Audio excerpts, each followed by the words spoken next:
하나님의 말씀은 디모데 전서 1장 18절에서 20절까지 말씀을 봅니다. 아들 디모데야, 내가 내게 이 교훈으로서 명하노니 전에 너를 지도한 예언을 따라 그것으로 선한 싸움을 싸우며 믿음과 착한 양심을 가져라.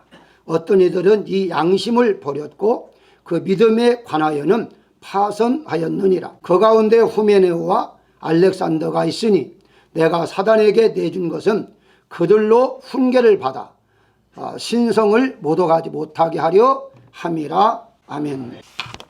19절에 보면 믿음에 관하여는 파선하였느니라. 파선이라는 단어는요, 요즘 잘 사용하지 않습니다만은 한문입니다. 배가 망가졌다, 파도에 의해서, 풍랑에 의해서 망가졌다는 것을 파선했다, 그렇게 말합니다. 바울은 고린도후서 11장 25절에 보게 되면 3번 파선을 당했다라고 말을 해요. 복음을 증거하다가 배가 파도에 의해서 망가진 것이 3번이었다는 것인데, 그 중에 이제 거기에 보게 되면 일주일을 깊은 바다에서 지냈다라고 해요. 근데 오늘의 본문에서는요, 사도행전 27장의 27절에 보게 되면 14일입니다. 2주 동안 바로 어려움을 당했다라고 그래요. 그러니까 바울이 그렇게 어려움을 당할 때 한 번은 2주 동안, 한 번은 일주일 동안, 한 번에 대해서는 자세히 설명이 없기 때문에 며칠 동안 그렇게 어려움을 당했는지는 모릅니다만은, 그런 이제 경험을 통해서 파선이라는 말이 이렇게 이루어지는 것이구나 하는 것을 알게 되었고, 그러면서 믿음도 이와 같이 망가질 수 있구나 하는 것을 깨닫게 되는 거죠. 한마디로 생활 속에서 그가 경험을 통하여 믿음도 깨지는구나 하는 것을 깨달았던 것입니다. 그래서 우리가 가지고 있는 믿음은 하나님께서 천국 가는 날까지 보장된 믿음이 아니라는 거예요.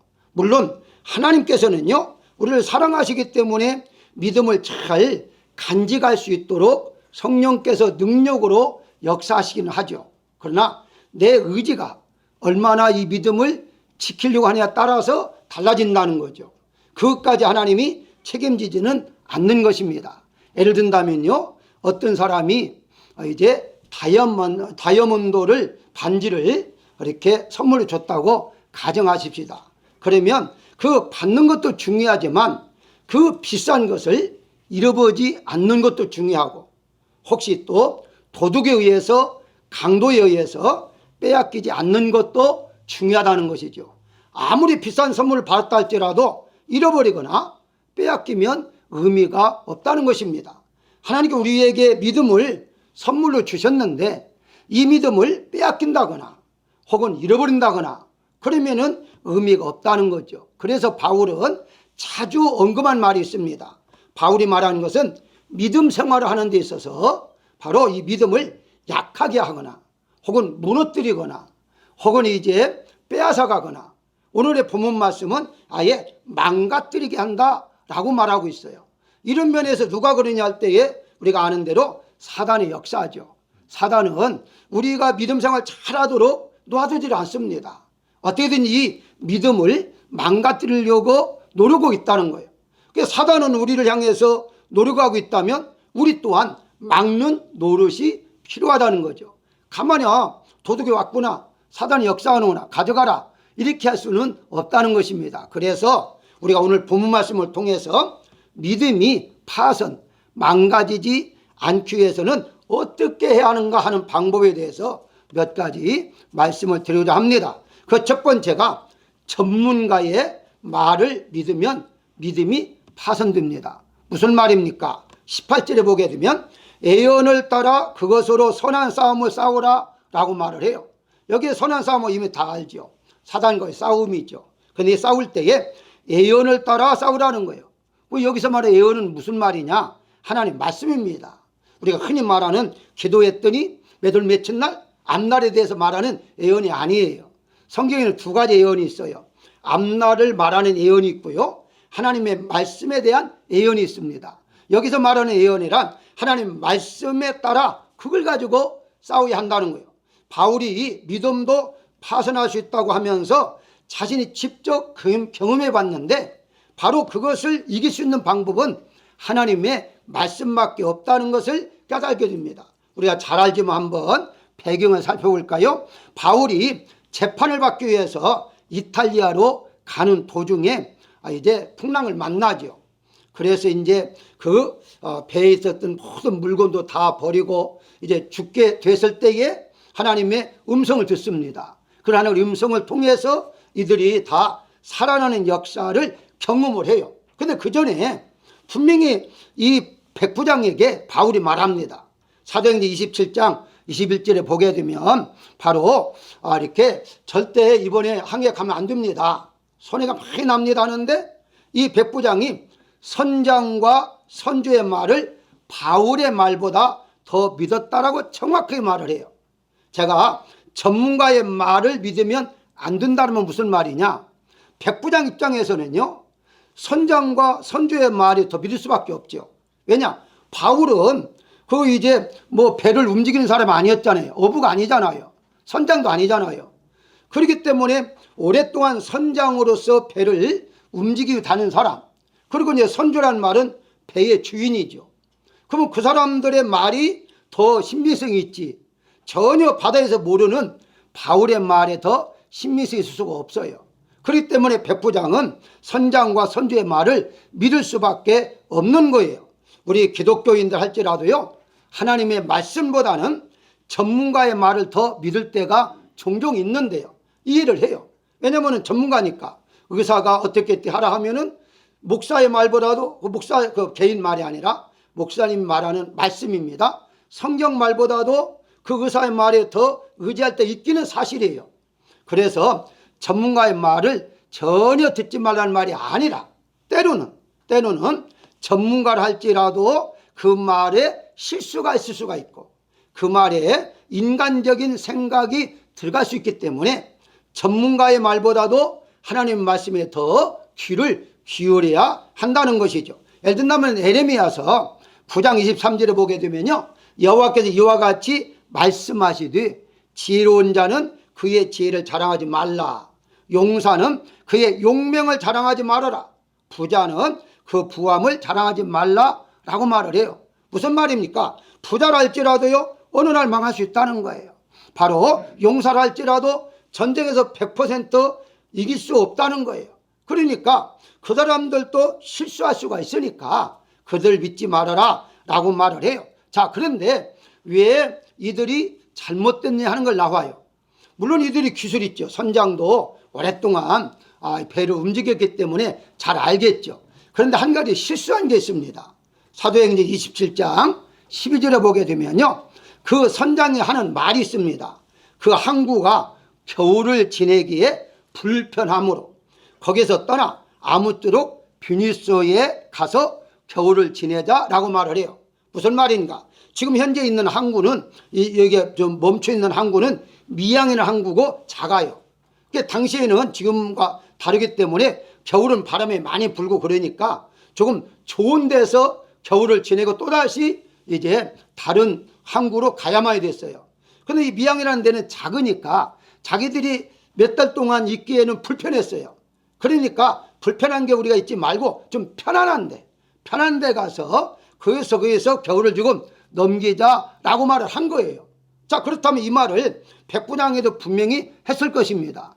그럼에도 불구하고 백부장이 여기에 분별을 가지지 아니하고 자기도 동조를 한 거죠. 다시 말씀드리면 전문가라 할지라도요, 때로는 자기 편안하게 생각하면서 거기에 판단할 수가 있다는 거예요. 이게 전문가가 그 전문에서만 판단하면 관계가 없는데 그것이 아니라 다른 생각을 가지고 가미해서 판단할 때에는 문제가 생길 수밖에 없다는 것입니다. 다시 예를 듭니다. 의사가 진찰을 했어요. 진찰을 해서 수술해야 됩니다 라고 말했다고 가정하십시다. 정말 몸이 아파서 수술해야만 된다 라고 해서 한다면요, 오케이, 전문가 말을 믿어야죠. 그런데 가끔씩 돈을 벌기 위해서 수술하지 않아도 되는 것을 돈을 위해서 수술하라 하는 그런 의사도 있다 이 말이죠. 물론 분별하기 어렵겠지만 그렇게 할 때에는 이것은 수술 안 해도 되는데 수술을 하라고 하니까 그건 전문가의 말을 들으면 안 되죠. 그래서 그런 경우에서 사고가 나는 경우도 종종 있습니다. 따라서 전문가의 말을 무조건 믿지 말라는 것이 아니라 전문가도 때로는 이제 자기의 개인적인 생각을 가지고 말할 수가 있으니까 전혀 그런 걸 들어가지 아니하는 하나님 말씀만 진리 100% 진리되는 말씀만 우리가 믿어야만이 하나님께 주시는 믿음을 잘 간직할 수 있다라고 말씀을 드릴 수가 있다는 거예요.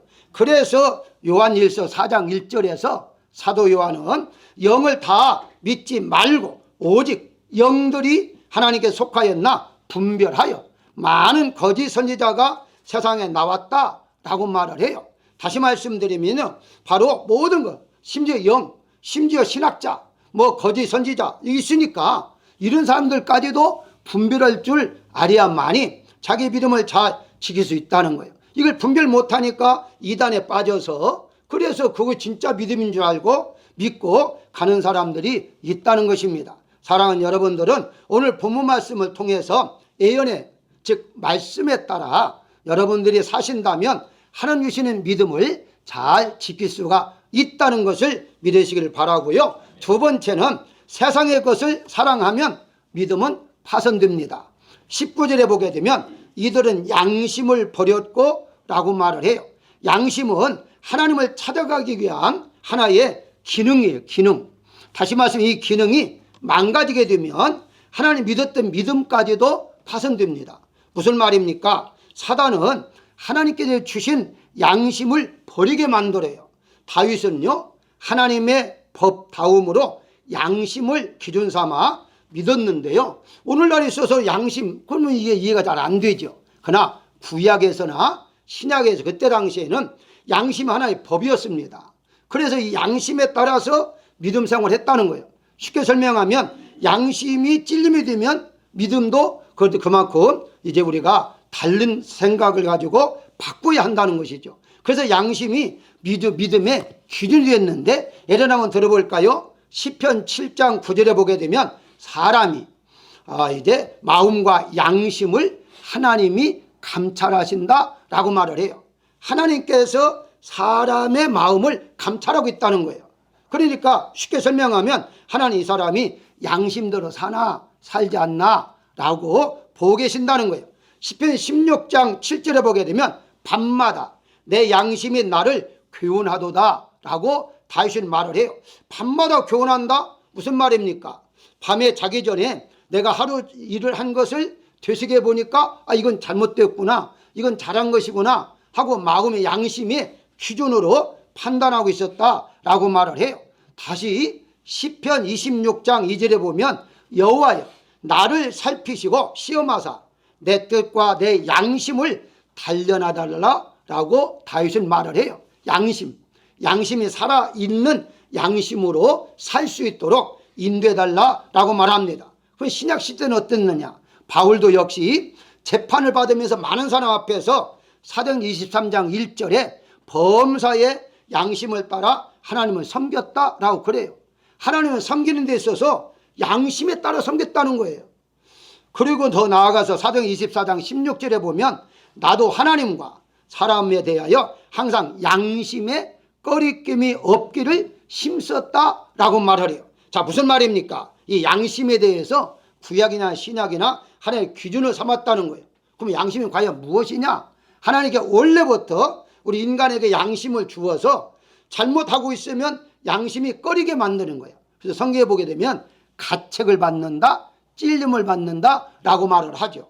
여러분들이 믿지 않는 사람들이야 조금 덜 하겠지만 우리 믿는 사람들이 만약에 우리가 뭔 실수를 했다든가 죄를 범하면 양심적으로 찔리잖아요. 그래서 회개를 하는 거예요. 만약 그것이 없으면 왜 회개합니까? 저는 느끼지 못하는데 이게 결국은 회개한다는 말은 내가 잘못했다는 걸 인정한다는 것이고 인정하기엔 누구냐? 양심이라는 거예요. 그래서 이 양심이 바로 믿음의 기준이 됐는데 아니 세상 것을 사랑하는 것과 양심과 무슨 차이가 있느냐? 왜 양심에 대해서 말하느냐라고 생각할 수 있습니다만은 일반 사람들은요 양심이 없습니다. 여러분 그걸 분명히 아셔야 돼요. 양심이란 우리 하나님께서 우리 인간에게 다 주셨지만 우리가 새 생명을 얻은과 동시에 양심도 같이 살아나요. 그래서 다시 말씀드리면 믿지 않는 사람들은요 양심껏 한다고 하면 양심이 절대의 진짜 양심이 아니에요. 자기가 만든 양심이에요.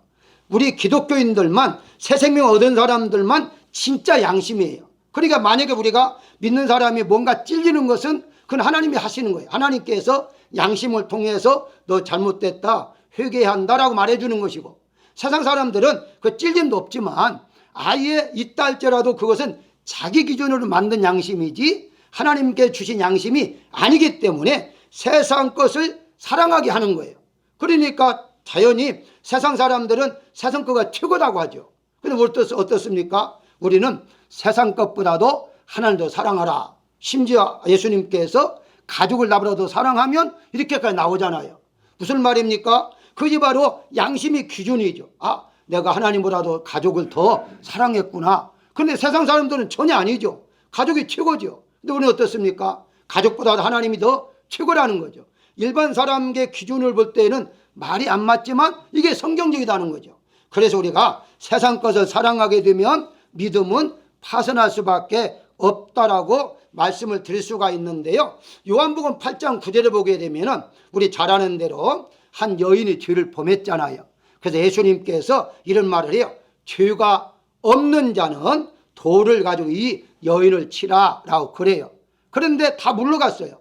그때 하신 말씀이 있습니다. 이 말씀을 듣고 양심의 가책을 받아 라고 말을 해요. 찔리는 거죠. 나도 죄가 있지. 내가 죄가 없이 어떻게 살았겠는가. 그러면 하나씩 한 명씩 그 자리를 떠났다라고 말을 해요. 예수님 계신 곳에는 반드시 양심이 움직여요. 예수님이 그 양심을 움직여서 너희는 죄가 없냐 이렇게 말하는 거죠. 그러니까 여러분들 우리가 예수님을 모시고 살기 때문에 우리는 양심을 가지고 살아가고 있다. 따라서 우리가 그 양심을 기준으로 살아가야 하는 건데 그것이 바로 세상 것을 사랑하지 않는 것이 양심의 기준이다. 이렇게 여러분들이 보시면 되는 겁니다. 그래서 성경에서 계속해서 너희는 나그네야 라고 말하는 것도 너는 세상 사람이 아니야. 세상 것에 취해서 사는 사람들이 아니야 라고 말하는 거죠. 근데 우리는 어떻습니까? 하나님의 영적인 것보다도 세상 것에 취해 살 때가 얼마나 많이 있어요. 솔직히 말합니다만은 세상에서 우리가 살고 있으니까 세상을 전혀 등지고 살라는 말은 아니에요. 그러나 하나님보다는 세상에 빠져가지고 주일도 모르고 예배도 모르고 기도도 모르고 살아간다면 그럼 세상 사람이지 기독교인이 아니잖아요. 그런 면에서 세상을 사랑하지 말아라 라고 말씀하고 있습니다. 성경에도 보게 되면 세상을 디모데전서 4장 2절에 보게 되면요 자기 양심에 화인을 맞았다 하는 말씀이 있습니다만은 그 양심적으로 살아가다가 바로 양심이 점점점 무뎌지게 되면요 이제 양심이 기준이 없어지죠. 그렇게 되면 이제 세상 것이 최고인 줄 알고 세상 걸 추구하다가 살아가도 전혀 느낌이 없죠. 왜냐하면 그 세상 거가 가장 최고인 줄 알기 때문이다. 이렇게 볼 수가 있는 것입니다. 요한일서 2장 15절에 보게 되면 이 세상이나 세상에 있는 것들을 사랑하지 말라. 누구든지 세상을 사랑하면 아버지의 사랑이 그 안에 있지 않다라고 말을 해요. 자, 그러면은 세상을 사랑하지 말아야 하니까 세상 거는 갖지 말아야 하고 세상을 떠나 살아야 하냐. 그 뜻이 아니다는 거예요. 사랑하지 말라는 거예요. 그 말은 다른 말로 말하면 예수님을 사랑하고 예수님만 믿어야 할 사람이 예수님 믿지 아니하고 그쪽을 더 사랑한다는 거예요. 이렇게 말하게 되면요 어떤 분은 또 이해를 않는 분이 계셔서 여러분들 믿는 거 우리 여러분들의 믿음이 수준이 높으니까 제가 설명 굳이 안 해도 되지만 혹시라도 이 영상을 보시는 분들을 위해서 믿음이 약한 사람을 위해서 실질적 얘기를 하십시오. 실질적으로 어떤 분이 교회에 주일날 예배를 드려야 하는데 그 지역에서 친구들이 야 오늘 이제 좀 등산 좀 가자 이따 가정하십시다. 나 예배 드려 하루 빠지면 어때? 하루만 빠져 하루. 그리고 가. 그리고 이제 만약 그런데도 불구하고 등산에 갔다라고 할 때는 세상적을 더 사랑했다 이렇게 기준을 삼으시면 됩니다. 이제 이렇게 하다 보면 아마 영상을 듣는 분들이 찔림이 드는 사람 많을 거예요. 찔리도 할 수 없어요. 그게 성경이에요. 주의 날은 내 날이 아니에요. 주의 날은 하나님의 날이에요. 하나님 위해서 우리가 예배를 드려야 하는데 예배 드리고 차라리 예배 드리고 가면 괜찮아요. 예배도 드리지 않고. 그런데 오늘날은 또 이렇게 말하면 그럴 거예요. 아니 산에 가서 온라인으로 예배 드리면 되지 이렇게 또 말할 분이 있겠습니다만 어쨌든 드리세요. 산에 가서 드리더라도 어쨌든 예배는 예배라는 사실이죠. 근데 그걸 잊어버리고 그냥 취해 산다면 그것은 세상 걸 더 사랑하는 것이고 이미 양심이 찔림이 없기 때문에 이미 그 사람은 죽은 양심 이제 믿음이다 이렇게 말씀을 드릴 수가 있다는 것입니다. 사랑하는 여러분들 이 세상 살아가는 거 분명히 우리가 아무리 많이 살아도 200년은 못 삽니다. 짧은 시간이에요. 엊그저께도 어떤 분 만나 얘기했는데 목사님 몇 번 강조하더라. 목사님 제가 이렇게 나이 들 줄 몰랐어요. 한참 또 걸어가 다른 얘기하다가 내가 이렇게 나이 들 줄 몰랐어요. 내가 이렇게 허리가 굳을 줄 몰랐어요. 아니 모르고 살지 우리가 다 알고 어떻게 삽니까? 그게 인생이에요. 금방 지나갑니다. 근데 이게 금방 지나가는데 그냥 예수님도 모르고 말씀도 모르고 그냥 세상에 취해서 산다면 이것은 믿음이 이미 파손된 것이다 라고 우리가 생각할 수가 있습니다. 사랑하는 여러분들 어떤 경우를 할지라도요 세상 것보다도 하나님을 더 사랑하는 여러분들이시기를 주의 이름으로 축원합니다. 세 번째 생각할 것은 주변의 환경을 바라보면 믿음은 파손됩니다. 19절 보게 되면 믿음을 가지라 라고 말을 해요. 바울이 디모데에게 믿음을 가지라고 권면했는데요. 그렇다면 디모데가 믿음이 없었기 때문에 믿음을 가지라고 했는가 라고 생각할 수 있잖아요. 그렇지 않습니다. 그래서 이 믿음을 가지라는 원문을 찾아보니까 대부분의 영어는 잘 번역이 됐더라고요. 이게 바로 없는 믿음을 가지라는 말이 아니라 있는 믿음을 지키라고 되어 있어요. 지켜라. keeping. 지키라는 거예요. 그러니까 가지고 있는 믿음을 빼앗기지 말고 지켜나가라 라고 해요. 이 번역을 가지라 하다 보니까 믿음이 없나 보다. 없으니까 믿음을 가지라나 보다. 이렇게 이해할 수 있는데 원문적은 그게 아니에요. 이미 하나님께 주신 믿음을 빼앗기지 말고 지키면서 살아라 라고 말을 해요. 그래서 바울도 나의 달려갈 길을 마치고 믿음을 지켰으니 라고 말하잖아요. 우리는 믿음을 날마다 붙잡고 지켜나가는 생활을 해야만 됩니다. 그렇지 않으면 뺏겨요. 그렇지 않으면 사단이 언제든 우리 믿음을 흔들어 놓기도 하고 약하게 하기도 하고 오늘 본문의 말씀처럼 파손, 망가뜨리게 되는 것이기 때문에 그런데 어떻게 망가뜨리려 하느냐? 환경을 통해서 우리의 믿음을 망가뜨리려고 한다 이 말이죠. 그래서 디모데에게 흔들리지 말고 믿음을 지켜야 한다라고 말을 해요. 많은 어려움이 있을 때에도 절대 너는 흔들리지 말아라. 그대로 믿음을 지켜야 한다라고 말하죠. 하나님께 우리에게 시련이나 인생 풍파를 제거해 주시기도 합니다. 우리가 어려울 때 하나님께서 그 고난을 받지 아니하도록 고생하지 아니하도록 지켜주기도 해요. 근데 때로는 허락하기도 합니다. 그게 바로 욥이잖아요. 때로는 이것을 잘 이겨나갈 수 있는 힘을 주시고 그걸 이겨나갈 수 있도록 역사할 때도 있다는 거예요. 아예 겪지 않게도 만들지만 겪는다 할지라도 능히 이겨나갈 수 있도록 해주시는 분이기 때문에 우리는 금방 닥치는 환경을 보지 아니한다는 거예요. 예를 한번 들어보겠습니다. 마가복음 9장 17절에 보게 되면요. 귀신 들린 아들을 예수님께 데려온 아버지가 있었습니다. 근데 막상 데려오니까 예수님은 안 계셨어요. 그래서 제자들에게 자기 아들을 좀 귀신을 쫓아내달라고 치료해달라고 이제 부탁을 했습니다. 근데 제자들이 열심히 했는데 안 나가요. 귀신이 나가질 않아요. 예수님께서 변화산에 내려오셔가지고 그 광경을 봅니다. 보고 난 다음에 바로 이제 예수님이 오시니까 이 지금 아버지가 9장 23절 보게 되면 할 수 있거든이 무슨 말이냐 하는 말씀이 나와요. 그러면 할 수 있으면 예수님 고쳐줄 수 있다면 이 아들 좀 고쳐주세요. 이 말 아닙니까? 그러니까 예수님께서 할 수 있거든이 무슨 말이냐 라고 말하는 거죠. 할 수 있다는 거죠. 다시 말씀드리면 그런데 왜 이 아버지가 할 수 있거든이라는 말을 하게 되었고 그 다음에 예수님이 무슨 말 하느냐 하니까 나의 믿음 없는 것을 도와주세요 라고 고백을 해요. 자, 정리합니다. 쉽게 설명하면 이 지금 아들을 데리고 온 아버지가 원래부터 마음이 믿음이 없었던 게 아니에요. 예수님 앞에 데리고 가면 고침받을 거다는 믿음을 가지고 왔어요. 왔는데 막상 제자들이 아무리 해도 고치지 못하니까 아, 스승 밑에 제자인데 제자가 못 고치면 스승을 못 고친 거 아니야? 믿음이 약해져 버린 거죠. 그래서 바로 예수님 앞에서 말할 때는 할 수 있습니까? 예수님 할 수 있어요? 할 수 있다면 좀 고쳐주세요. 이렇게 믿음 없는 말을 했죠. 그러니까 예수님이 무슨 말이냐 하니까 믿음 없어진 것을 도와달라라고 말하고 있는 거예요. 이와 같이 믿음이란 있다가도 없어지는 거예요. 어느 때 환경만 바라보면 그래요. 주변의 환경, 아 이거 못 고치는구나, 예수님의 제자들도 못 고치는구나 하는 환경을 보다 보니까 이 아버지가 믿음이 약해질 수밖에 없다는 거예요. 사랑하는 여러분들이 어떤 환경에 처한달지라도요, 아무리 환경이 어렵고 내 문제가 해결되지 않을 정도의 환경이 있다 할지라도 그걸 바라보지 마시길 바랍니다. 왜냐하면 하나님은 어떤 환경도 바꿔놓을 수 있다는 사실을 우리가 믿어야 한다는 거예요. 하나님은 다 할 수 있는 하나님이에요. 내가 보고 있는 환경이 계속해서 평생 동안 이어지는 환경이 아니에요. 구름이 있다가 햇빛이 나기도 하고 비가 내리다가 그치기도 하는 것이 우리의 환경이잖아요.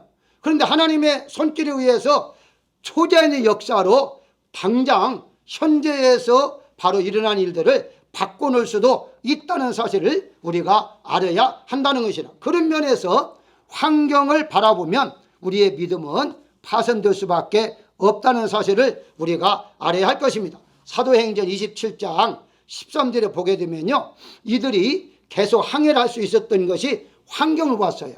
어떻게 환경을, 바울의 말에 귀를 안 기울여 보냐면 거기 보면 남풍이 순하게 부는 것을 보고 그래요.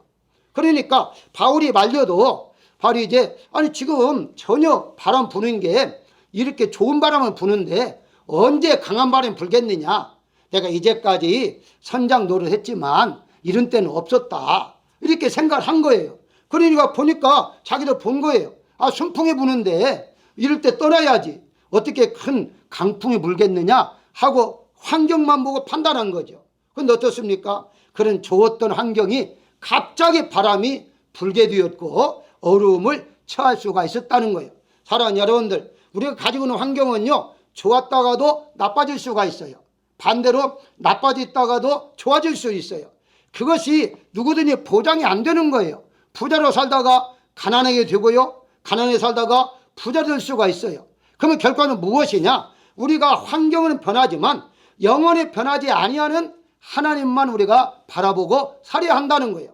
그래야만이 환경에 지배받지 아니하고 하나님의 은혜 안에서 우리가 좋아도 싫어도 나빠도 즐거워도 우리는 언제든지 예수님 안에서 우리가 살아갈 수 있다는 사실을 믿으시기를 주의 이름으로 축원합니다. 마지막으로 생각할 것은요, 사단을 이기지 못하면 믿음은 파산합니다. 20절에 보게 되면 사단에게 내어준 것은 라고 되어 있잖아요. 사단에게 내어줬다는 건 무슨 말입니까? 그냥 이 사단에게 이 가져라 이거 준 것이 아니에요. 이 말은 무슨 말이냐면 바울이 사단에게 이 두 사람을 내어줬다는 말은 여기 잘 나와 있죠. 이름까지 나와 있잖아요. 후메네오와 알렉산더를 라고 말합니다. 자, 그러면 이건 무슨 말이냐라고 했을 때 사단의 종이 되었다 이 말입니다. 그게 이제 판단한 거예요.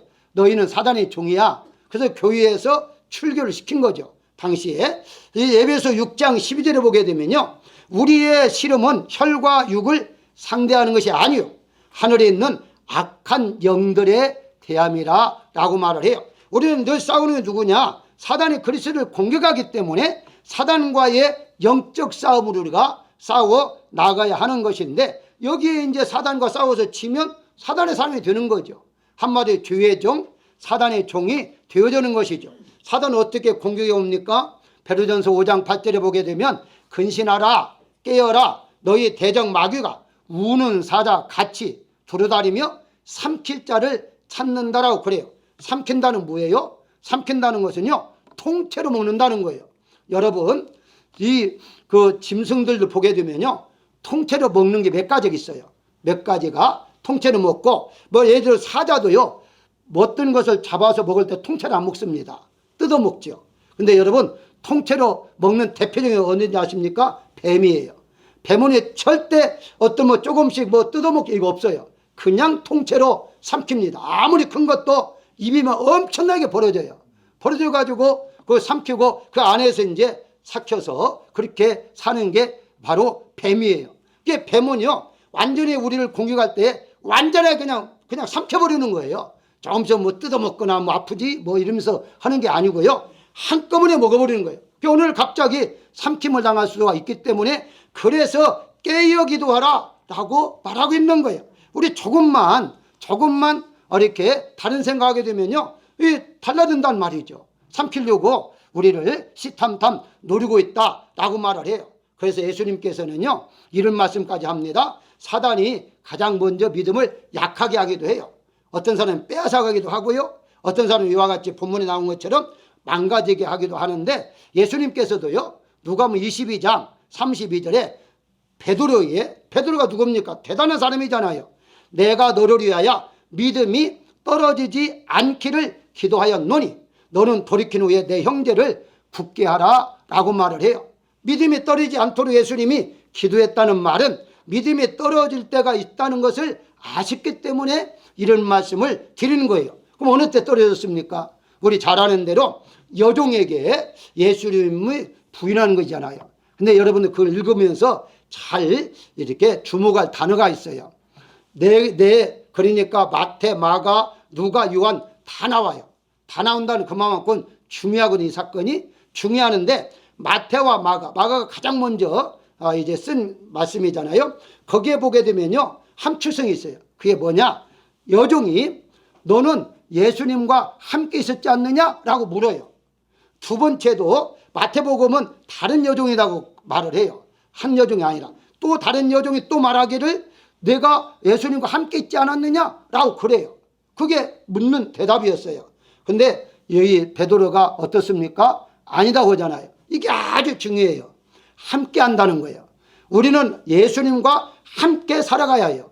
예수님 믿는 것도 중요해요. 믿는 것은 기초예요. 믿기만 하는 것은 일반 종교예요. 다른 점은 우리는 예수님과 함께 살아가는 거예요. 다른 종교는 다 믿고 끝나요. 누가 어떻게 불교에서 석가모니 함께 산다고 들어봤습니까? 아니잖아요. 우리는 예수님과 함께, 그래서 예수님이 마지막 마태복음 28장에서도 이렇게 말하잖아요. 내가 세상 끝날까지 너희와 함께 있으리라 라고 말하잖아요. 근데 이 사탄은요, 예수님과 함께 살지 못하게 하는 거예요. 이게 사탄의 역사예요. 그래서 우리는 늘 예수님이 나와 함께 계신다.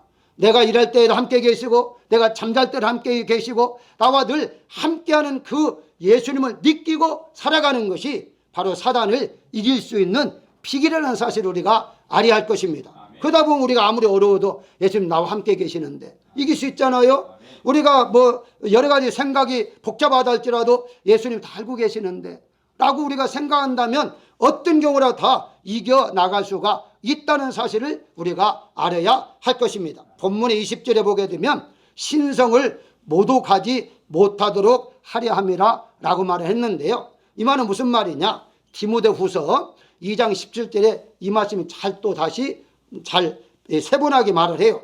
그들의 말은 악성 종양이라 그래요. 악성 종양, 오늘 말은 암에 걸렸다는 거예요. 이제 암에 걸리면 무엇이냐? 이들이 주장하는 것은 예수님의 부활은 없다라고 그래요. 그때는 가장 중요한 게 예수님의 부활이었거든요. 교리 중에서 예수님 부활하셨다, 우리와 함께 계신다 하는 거였는데 예수님 부활하지 않았다 이렇게 주장하니까 이건 완전히 믿음을 무너뜨리는 것이거든요. 그래서 이제 바울은 이들을 가리켜서 암 걸린 사람이야 라고까지 말해요. 암덩어리. 그러니까 가까이 하지 말아라 라고 말하고 있는 것입니다. 그렇습니다. 사단은요, 우리가 믿음생활 잘 못하도록 역사하거나 우리의 믿음 있는 것을 빼앗아가려고 노력하고 있는 것을 우리가 안다면 사단은 반드시 이겨야만 됩니다. 지면 안 돼요. 사단과의 싸울 때는 반드시 이겨야만 우리가 승리자가 될 수 있다는 사실을 믿으시길 바랍니다. 결론적으로 말씀을 드리면 바울이 믿음이 이제 있을 때하고 없을 때의 차이점에 대해 쭉 설명을 합니다. 오늘 본문 말씀은 배를 비유해서 말하는 것은 천국에 가기까지는 세상이라는 바다를 우리가 건너가야 됩니다. 그래서 이 바다, 세상은 바다인데 이 바다를 건너가기 위해서는요, 바다에 대한 지도가 필요하죠. 어디로 가야만이 되는 걸 우리가 알아야 하잖아요. 그래야만이 우리가 무사히 항해할 수가 있는 것이고요. 그 더 나아가서 나침반도 필요하고요. 더 나아가서 어디가 암초가 있는가, 어디가 물이 깊고 낮은가 하는 것도 알아야 됩니다. 그래야만 우리가 살아가는데, 이런 모든 방법은 다 성경에 기록되어 있습니다. 성경에 예수님께서 내가 길이요 진리 이제 생명이다 분명히 말씀하셨잖아요. 예수님께서 이제 길이라는 사실을 알기 때문에 모든 것들은 성경 말씀에 다 기록하고 있다 하는 우리가 안다면, 하나님 말씀에 귀를 기울이면서 우리가 살아가면 하나님 주시는 믿음은 절대 어떤 경우라도 망가지지 않는다는 사실을 우리가 알아야 할 것입니다. 마지막 한 가지만 더 말씀을 드리면, 사단이 여러분들을 공격하지 않는 사람에 딱 두 가지가 있어요. 공격을 절대 않는 사람이 있어요. 그 사람 누구냐? 첫 번째가 말씀대로 사는 사람 공격 안 해요. 공격하려고 말씀대로 살으니까 틈이 주질 않아요. 그러니까 사탄이 공격할 수가 없어요. 두 번째는요, 말씀대로 안 사는 사람을 공격하지 않아요. 그러니까 어차피 안 사는데 왜 공격해? 내 사람인데. 그러니까 결국은 사단은 잘 하는 사람도 않고 못한 사람도 않고, 누구 하느냐? 중간 사람. 중간. 어떻게 보면 교인 같기도 하고, 어떻게 보면 세상 사람 같기도 하고, 왔다 갔다 하는 사람. 이 사람들 공격하기 때문에 분명히 자르노나 치우치지 말라고 하잖아요. 곧바로 나는 예수님만 믿겠다 하면 사단은 절대 역사하지 않는다는 사실을 믿으시기를 주의 이름으로 축원합니다.